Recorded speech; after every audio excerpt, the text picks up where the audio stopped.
Hello बच्चों, the question says find the distance of the point 1, 2, 3 from the line joining the points -1, 2, 5 and 2, 3, 4।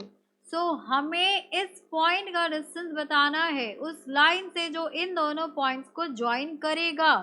तो यहाँ पर इस question को सॉल्व करने के लिए हम की कंसेप्ट यूज करेंगे, that is the distance formula. Distance between two points is given by under root x2 minus x1 whole square plus y2 minus y1 whole square plus z2 minus z1 whole square।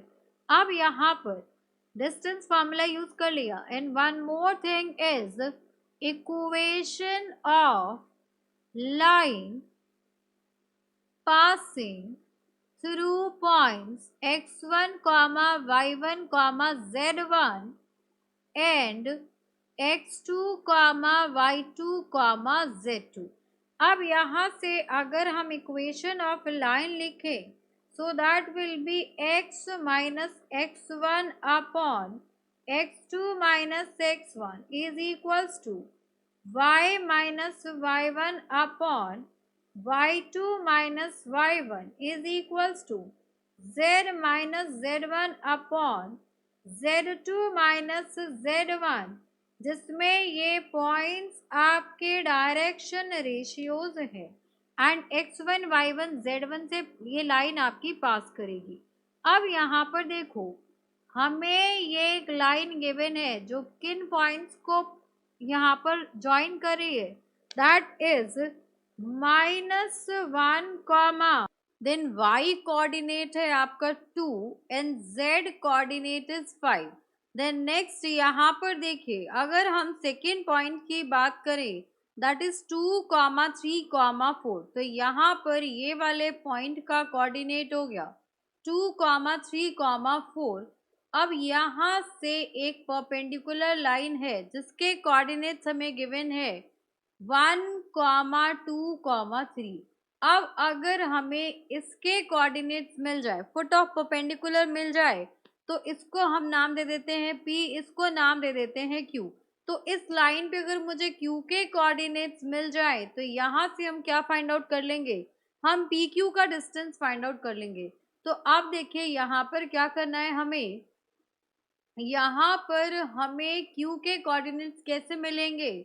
सो पहले हम equation of line लिखेंगे, तो x minus 1 है, so +1 divided by x2 minus x1, so 2 minus 1 that will be +1 is equals to y minus 2 upon 3 minus 2 is equals to z minus 5 upon 4 minus 5। तो यहाँ से equation of line आ गई x plus 1 upon 3 is equals to y minus 2 upon 1 is equals to z minus 5 upon minus 1 is equals to lambda ले लेंगे।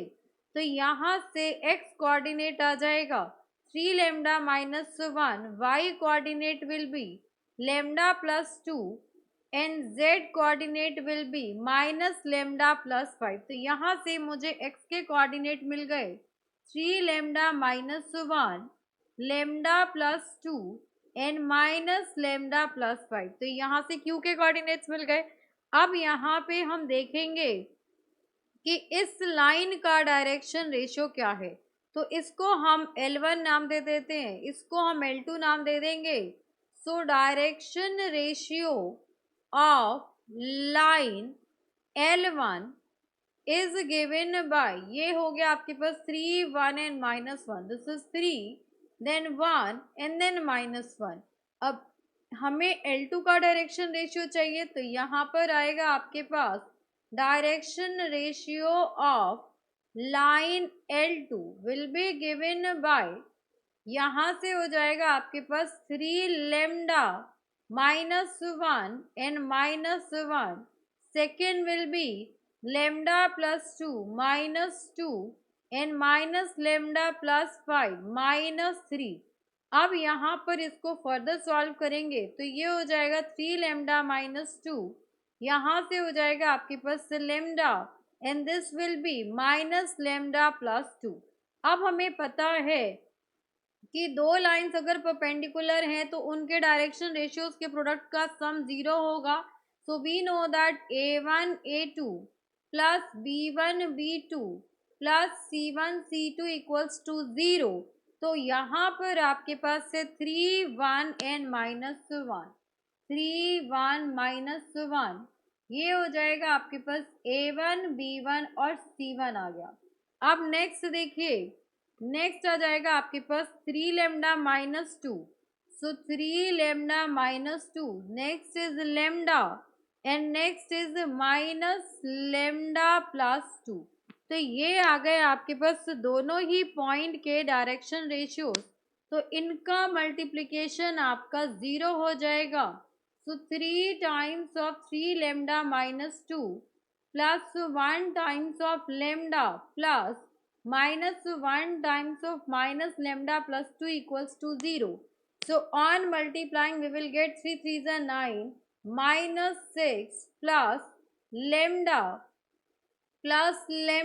and minus 2 equals to 0. So 9 10 11, this will be 11 lambda minus 8 equals to 0. So lambda will be equals to 8 by 11. तो यहाँ से हमें lambda की value मिल गई।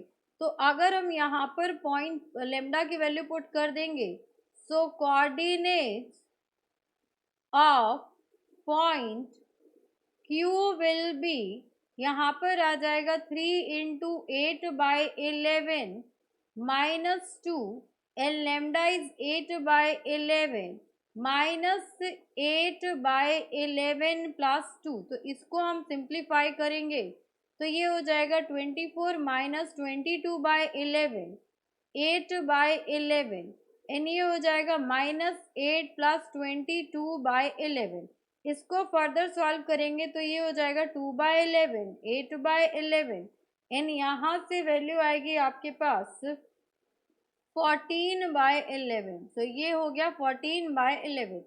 अब हमें डिस्टेंस चाहिए था P और Q के बीच का, तो we will use distance formula. We know that distance between two points is given by under root x2 minus x1 whole square plus y2 minus y1 whole square plus z2 minus z1 whole square. अब देखिए यहाँ पर हम क्या करते हैं, सारी value substitute करेंगे। So this will be equals to under root, यहाँ पर आएगा आपके पास, देखिए दो वैल्यूज हैं आपके पॉइंट्स हैं, एक है आपका, यहाँ पर हम पॉइंट लिख लेते हैं P के कोऑर्डिनेट से 1 कॉमा, यहाँ पर P है 1 कॉमा 2 कॉमा 3 एंड Q के कोऑर्डिनेट्स हमें गिवन है that is 2 by 11, 8 by 11 and 14 by 11। अब यहाँ पर माइनस करते हैं 2 by 11 minus 1 whole square plus 8 by 11 minus 2 whole square plus 14 by 11 minus 3 whole square. अब इसको हम फर्दर सिंप्लीफाई करेंगे। So 11 minus 2 that is a 9, so minus 9 by 11 का square will be 9 9 is 81 upon 121 plus यहाँ पर इसको 11 का स्क्वायर ही रहने देते हैं बिकॉज ये इजीली बाहर आ जाएगा। यहाँ पर आ गया आपका 11 स्क्वायर, ये हो गया आपके पास 11 को 2 से मल्टीप्लाई करेंगे तो 22, तो यहाँ पे वैल्यू आ गई आपके पास 14 बाय 11 का होल स्क्वायर। सो अगर हम यहाँ पर 14 का स्क्वायर कर देंगे तो वैल्यू यहाँ पर एज इट इज रख देते हैं 14 का स्क्वायर एंड ये हो गया 11 स्क्वायर प्लस यहाँ पर आ जाएगा 14 एंड 33, सो 9 10 11 12 13, यहाँ पर 9 आ जाएगा and 2 minus 1 this will B 19 का होल स्क्वायर अपॉन 11 का स्क्वायर। तो यहाँ से अगर हम कॉमन ले लें तो ये हो जाएगा आपके पास अंडर रूट 81 बिकॉज 11 का स्क्वायर अगर कॉमन लेंगे तो 11 आ जाएगा। देन नेक्स्ट हमें यहाँ पर 14 स्क्वायर प्लस 19 स्क्वायर चाहिए। सो यहाँ पर 14 का स्क्वायर विल बी 196 प्लस 19 का स्क्वायर विल बी 361. सो यहाँ पर 361 में हम 196 ऐड करेंगे एंड प्लस 81 करेंगे. So this will be equals to 1/11 under root 638. अब यहाँ पर देखिए ये आपका यहाँ से वैल्यू कॉमन आएगी. तो यहाँ पर हमें डिस्टेंस फाइंड आउट करना था. So this will be our required answer. Hope you understood it very well. Thank you so much. Best of luck.